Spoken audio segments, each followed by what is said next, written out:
Бажаю здоров'я, шановні українці, українки. Коротко про сьогодні. I wish you good health, fellow Ukrainians. Briefly about today, I have received several important reports. In the morning, Minister of Defense Umerov reported on support packages for Ukraine. The absolute priority is to provide our warriors with weapons, and I am grateful to all our partners who are really delivering what they promised on time. We are truly committed to minimizing the time between the announcement of the packages and their use on the front line. We are now preparing new packages that can strengthen Ukraine's positions this fall. Also today, there was a report from Commander-in-Chief Zelenskyy. He is currently on the front line in the combat brigades on the ground, and he is determining the specific needs of our brigades and assessing the situation in each direction. It is very important that commanders of all levels, including the highest, have direct contact with the front and be there with the warriors who are performing the most difficult tasks. Much has already been done in this regard, and I am grateful to every commander who is truly there with their soldiers. Today we have also detailed the work agenda for this month with Prime Minister Shmyhal, namely the decisions that are needed and the agreements that we expect in relations with our partners, especially in Europe. We have now received a new inflow from the United States. $3.9 billion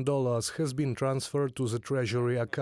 I am grateful to our partners for their support. We are also working with European Union to obtain about 4 billion euros in assistance that Ukraine needs in August. In addition, we discussed some important practical details today regarding the use of Russian assets frozen by our partners. There is a G7 decision on $50 billion for Ukraine from the use of Russian assets, and we are now working with our partners in Europe and America to concrete implementation. We have coordinated our position today on how to approach the actual receipt of funds. This is something that is critical for Ukraine and can strengthen us in this particular fall and winter season. The Prime Minister also reported on the regional work of government officials. It is the right thing for the government to be in the regions and really see the problems and make decisions quickly and locally. Now there are many questions about preparations for the new school year. Our priority is to provide maximum assistance to schools in all regions where security allows them to open for children and operate offline. The government is currently preparing several technical solutions specifically to help with this issue. Regular reports are also coming in our energy sector, our preparations for the heating season and enhanced protection of energy infrastructure. I am grateful to everyone in Ukraine in every region who is working exactly as needed to ensure that the social sector, business and communities are prepared for winter. And one more thing. We continue to work on the implementation of our peace formula. Today we have another new signature on the Peace Summit communique. Botswana has joined, and this is important as a signal to everyone in the world that no matter how difficult it is, we are increasing the number of our partners and therefore partners of peace for Ukraine and for everyone in the world who respects international law. These days we also holding talks with the members of our working groups on the points of the peace formula. Talks on how and when we will give the necessary content to the implementation of the peace formula points. Our goal is the same, to prepare a real basis for a just end to this war this very year, and it is achievable. I thank everyone who is fighting for the sake of our country, for the sake of our independence. I thank everyone who is helping. Glory to Ukraine.